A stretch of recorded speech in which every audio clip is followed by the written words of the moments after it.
Irmãos, vamos continuar nossa aula sobre Robert Calley, dando continuidade aqui de onde paramos. Vimos que o Dr. Calley tinha recebido o convite para ir até Recife, né? E lá então foi fundado de maneira oficial a Igreja Evangélica Pernambucana, né? Então agora o Dr. Calley já tinha aí dois grandes frutos do seu trabalho: a Igreja Evangélica Fluminense no Rio de Janeiro e a Igreja Evangélica Pernambucana agora lá no Recife, né? Depois de todo o contexto que nós vimos na aula passada, relatando como foi esse processo, né?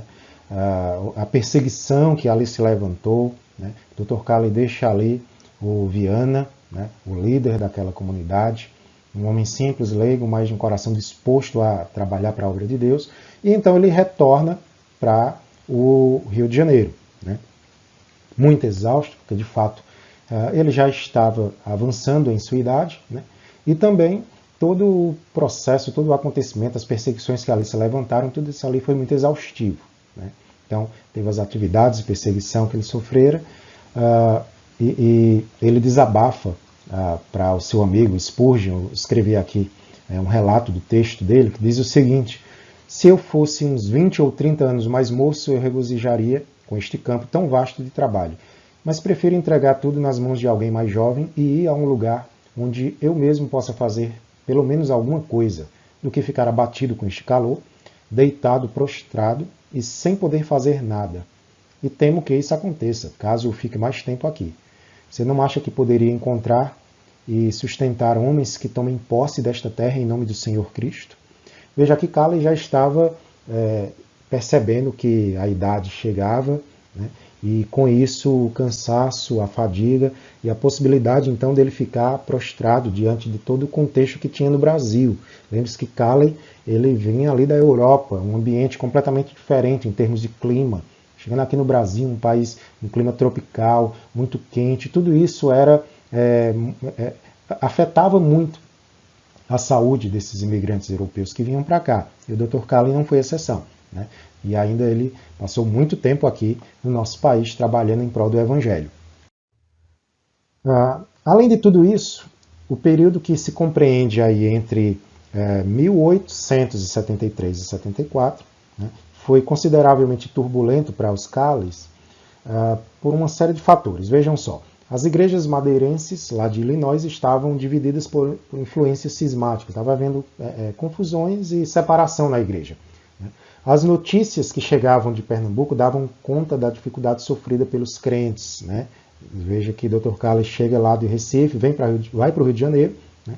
E ele tem notícias lá de Pernambuco que a perseguição ainda continuava, né? E os crentes tinham muita dificuldade ali diante de tudo isso, né? Apesar de todo o respaldo que havia na Constituição para a liberdade religiosa, mas isso era muito mais complicado em termos práticos, né? Na Igreja Fluminense, 2 de seus membros criavam problemas e continuavam a fazê-lo mesmo após se reunirem aos presbiterianos. Eles abandonaram a Igreja Fluminense e foram se tornar parte da Igreja Presbiteriana. E o Holden, lembram dele, que foi o pastor que durante muito tempo pastoreou, né, a Igreja Fluminense, e acabou se debandando para o lado dos irmãos de Plymouth, né, que defendiam algumas heresias, e ele acabou se convencendo dessas coisas e deixou. Esse Holden ele estava de volta ao Rio de Janeiro para poder trabalhar, né, desenvolver um trabalho missionário na cidade, né, abrindo uma congregação, né. E aí, nesse período, houve algumas turbulências envolvendo a questão da doutrina dos irmãos de Plymouth, né. O que é que aconteceu? Então, pessoal, o Sr. Holden ele tinha passado alguns meses na cidade, depois de abraçar as doutrinas dos irmãos de Plymouth. E a influência dele foi tamanha sobre os membros da Igreja Fluminense que alguns abandonaram a própria Igreja Fluminense, né, para se unir à igreja que ele estava fundando na cidade. Mas como relata no livro Jornada do Império, do William Forsyth, ele disse que, fazendo justiça ao Sr. Holden, é importante ser dito que a saída desses irmãos da Igreja Fluminense para acompanhar o Holden não foi resultado do proselitismo deliberado da parte dele, né? E sim da estima que certos membros da Igreja Fluminense sentiam por ele. Ele tinha sido pastor deles, era uma pessoa muito querida, né? E acabaram que o seguiram quando souberam que ele estava, né, construindo uma igreja na cidade, né, abrindo uma igreja na cidade. Só que com o passar do tempo, a maior parte desses que saíram da Igreja Fluminense acabou se desiludindo com essa nova igreja dos irmãos de Plymouth, seguindo essa doutrina chamada de darwinistas, e eles acabaram retornando à Igreja Fluminense. É importante chamar a atenção para esse fato, porque muitas vezes existem pessoas na igreja que seguem homens e não a Cristo, né? E também o próprio conhecimento das Escrituras deve ser um fator preponderante nessa situação, porque uma vez que você está bem fundamentado nas doutrinas do cristianismo, nas doutrinas cristãs, né, no evangelho verdadeiramente bíblico, é esse evangelho que você tem que seguir e não pessoas, né? Acabou que irmãos seguiram esse homem, o Sr. Holden, tinha sido um líder para eles durante um bom tempo, né? Mas o fato é que depois de algum tempo se decepcionaram, porque na prática a situação realmente não era como se esperava, uma vez que a doutrina dessa heresia ficou muito escancarada, né? Então eles acabaram retornando à Igreja Fluminense, né? E aí os cuidados de todas as igrejas pesavam muito sobre os ombros do Dr. Calley. Ele tinha uma responsabilidade com essas igrejas, com a Igreja Fluminense, com a Igreja Pernambucana, né? E durante essas dificuldades, quem o ajudou bastante foi a sua esposa, a senhora Calley. Por alguns anos, ela se responsabilizou, vejam só, pela supervisão do trabalho dos vendedores de livro, né? Já comentamos sobre isso, que o trabalho de venda de livros evangélicos, principalmente da Bíblia, era um dos alicerces desse trabalho evangelístico, né, desse trabalho missionário. Assim, muitos núcleos cristãos foram plantados no nosso país com esses irmãos que vendiam, né, livros religiosos, mais especificamente a Bíblia. Então, o Dr. Calley, ele supervisionava isso, empregava alguns irmãos, como o próprio Viana, lá em Pernambuco, né? Então, a senhora Calley, por um tempo, supervisionou esse trabalho dos vendedores de livro, recebia então os relatórios deles, supervisionava as finanças, supria os estoques de livros, dava todo o encorajamento que eles precisavam, porque muitos foram perseguidos, presos, né? Então a situação não era fácil, né?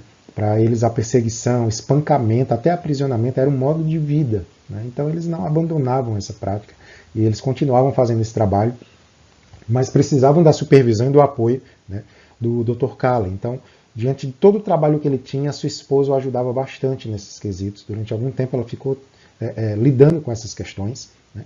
Ela também ajudou os pregadores leigos a prepararem os sermões, né, certificando-se de que eles estavam realmente expondo o texto bíblico, né? E em certas ocasiões ela supria o seu marido, né, o Dr. Calley, com esboços de sermões sugeridos por ela, né? De uma forma muito prática, ela procurava reduzir a carga do trabalho do seu marido. Era, de fato, uma auxiliadora idônea, como diz na palavra, né?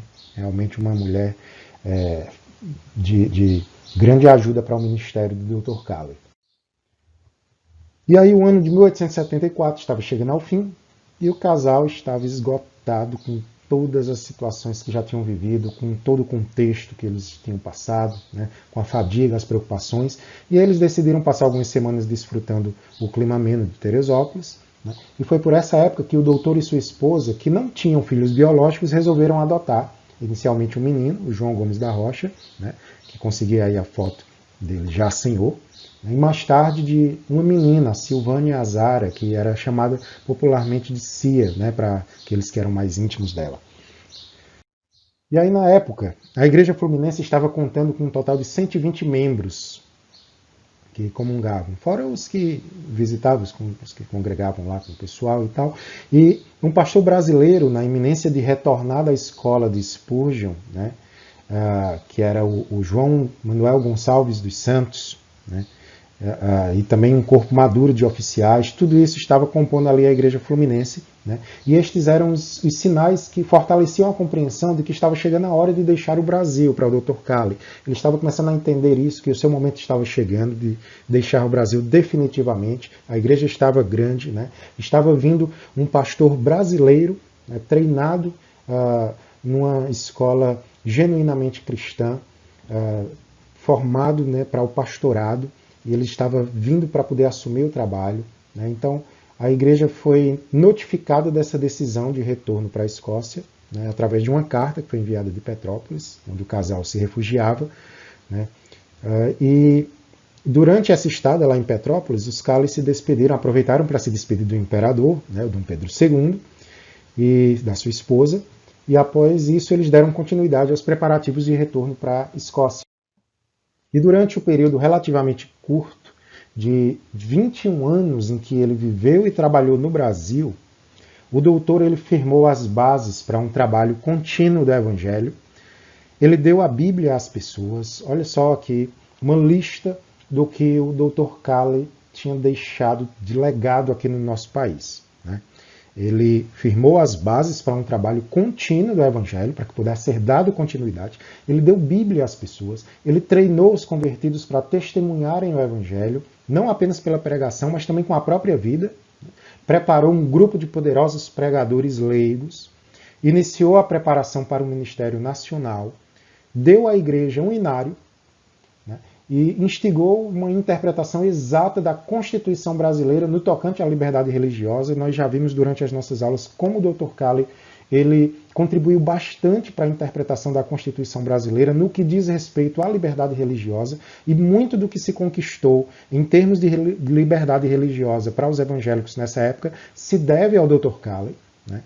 Só que tinha uma coisa que estava faltando, né, que era uma declaração doutrinária de fé. A igreja ainda precisava disso. Ele tinha que dar à igreja, esse era o selo que marcava o trabalho dele, uma declaração doutrinária de fé.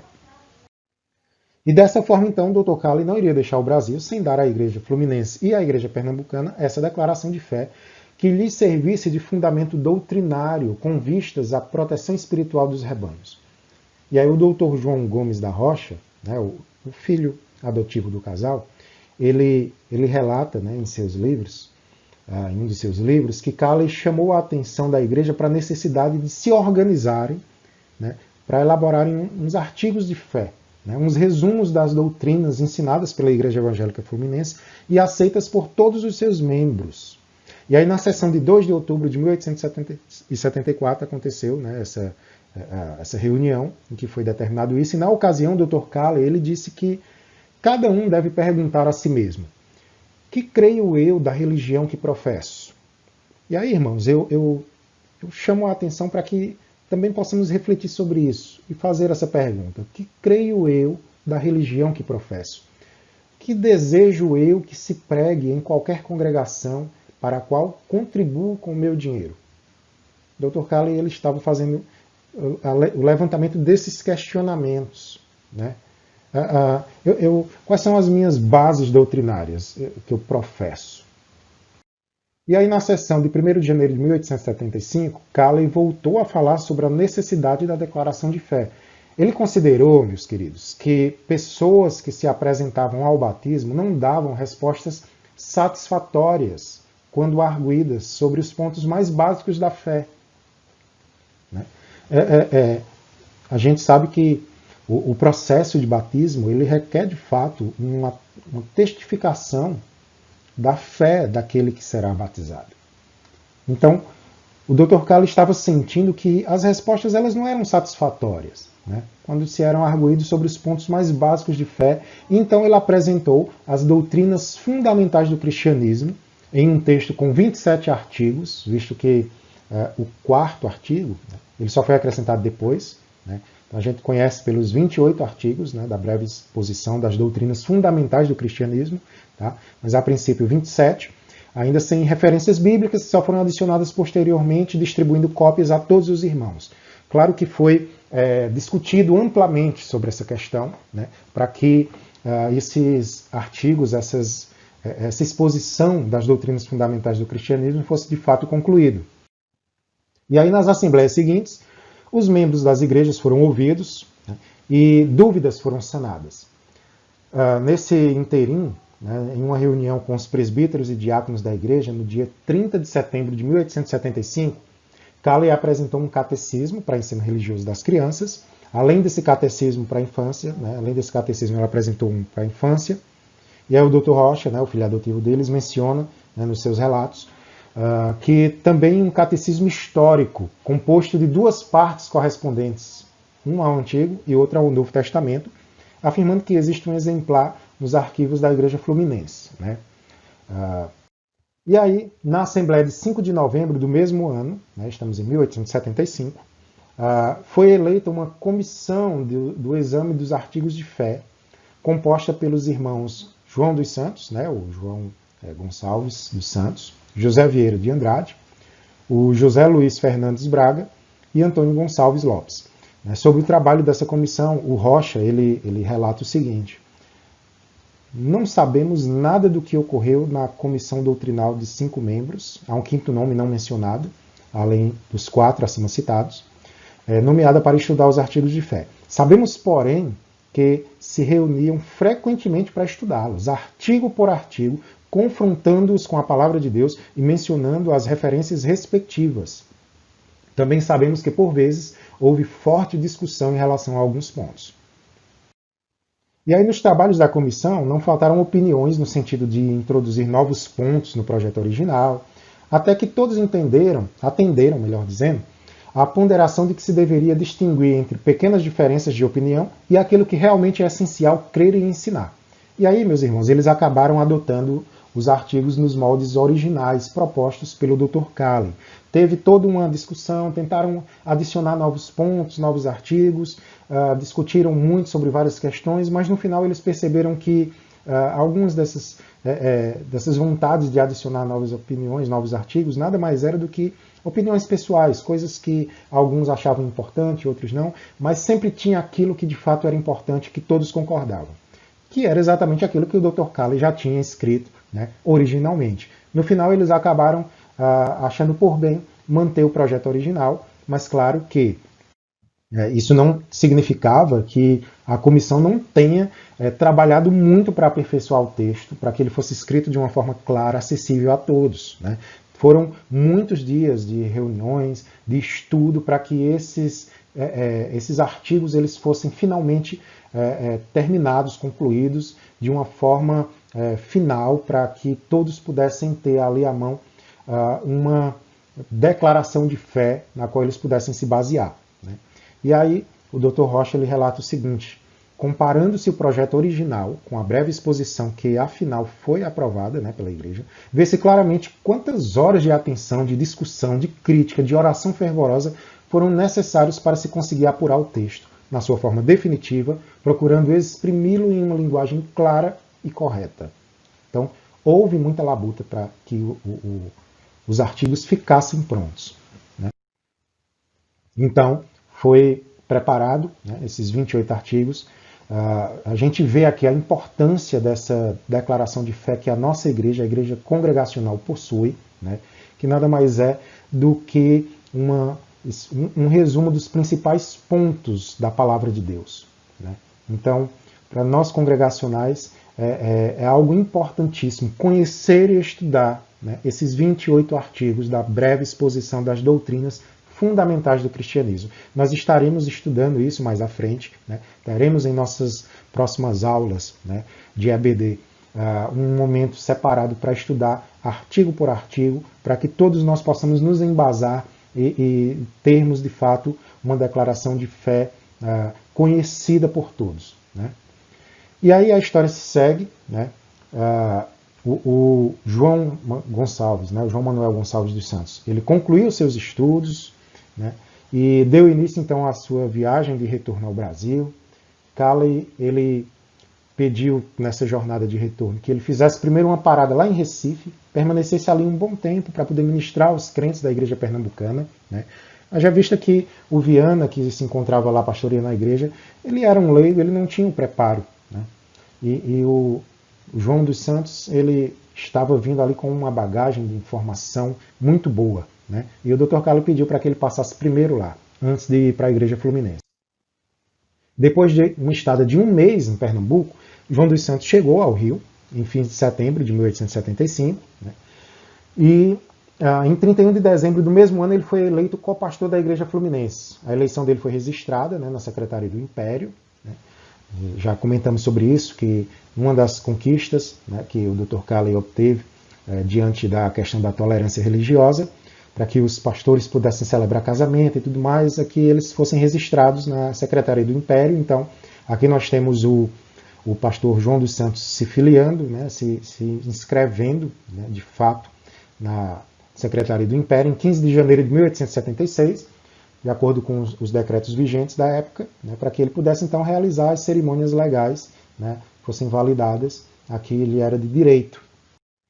E aí, finalmente, no dia 2 de junho de 1876, o Dr. Calley conduziu o último culto e a ceia do Senhor na Igreja Fluminense. Devia ter sido uma reunião muito solene, né, o Dr. Rocha comenta, e também sugere que na reunião fez-se alusão aos 28 artigos de fé já aprovados pela Igreja, que vieram a chamar-se Breve Exposição das Doutrinas Fundamentais do Cristianismo, documento que traz a data daquele dia memorável. E ainda com a mesma data tem um outro documento em que o Dr. Calley concede o uso de sua propriedade na Travessa das Partilhas, número 44, à Igreja Fluminense, sob certas condições, conforme as orientações que ele relata aqui. Observem o seguinte, vou ler aqui para os irmãos. Eu, Robert Reid Calley, pastor da Igreja Evangélica Fluminense, até segundo aviso, deixo ao cuidado dos empregados oficiais desta igreja e para o uso dela, livres de aluguel, as salas, bancos, mesas, etc. de minha propriedade na Travessa das Partilhas, número 44, sob as condições seguintes. Não será ali ensinada doutrina alguma contrária àquelas declaradas na breve exposição das doutrinas fundamentais do cristianismo, recebidas pela Igreja Fluminense. Segundo, as despesas de seguro contra fogo, limpeza, luz, vinho para a ceia do Senhor e consertos do prédio ficarão por conta da Igreja. Terceiro, se alguém ensinar doutrinas contrárias às que se contém na breve exposição, compete aos oficiais fazê-lo calar, mas não se admitirá discussão alguma nas reuniões para culto.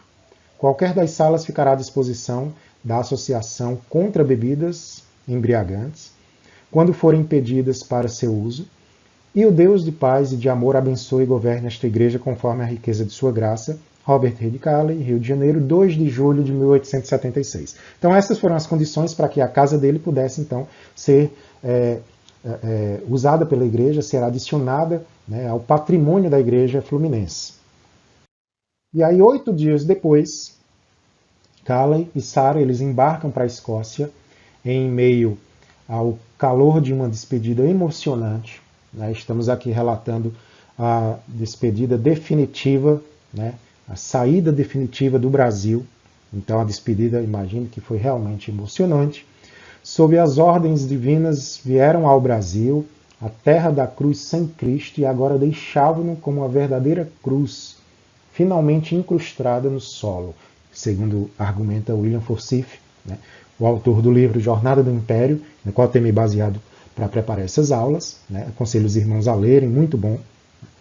E aqui nós temos, então, finalmente, o Dr. Calley deixando o trabalho no nosso país, um trabalho bem estabelecido, 2 igrejas bem estabelecidas, igreja em Pernambuco, igreja no Rio de Janeiro, né? E ele deixa aqui frutos valiosíssimos, homens e mulheres preparados para dar continuidade ao trabalho, né? Com muita luta, com muito labor.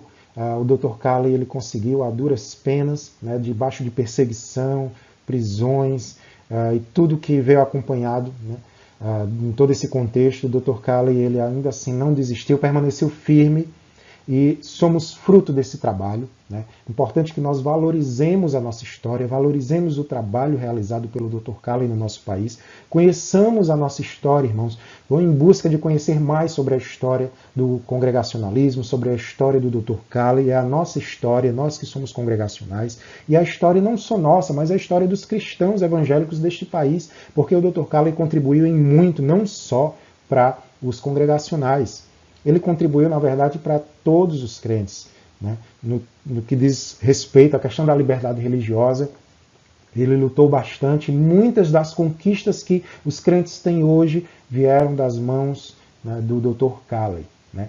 Claro que debaixo de toda a orientação, de toda a autoridade dada por Deus, né? De ser guiado pelo Senhor Jesus em todo o seu trabalho, né? Deus o abençoou, Deus o orientou, Deus o estabeleceu como missionário nesse país, né? Então tudo que foi feito aqui foi debaixo da supervisão do Senhor, né? E glória a Deus por um homem como ele, né? Que se dispôs ao trabalho na obra de Cristo, né? Abrindo mão de muitas coisas, né? E temos aqui frutos desse trabalho, né? Bem estabelecidos. A história continua, irmãos, a gente ainda nas próximas aulas vamos estar falando um pouco do Dr. Calley, vamos estudar ainda sobre o que aconteceu nos momentos seguintes, né?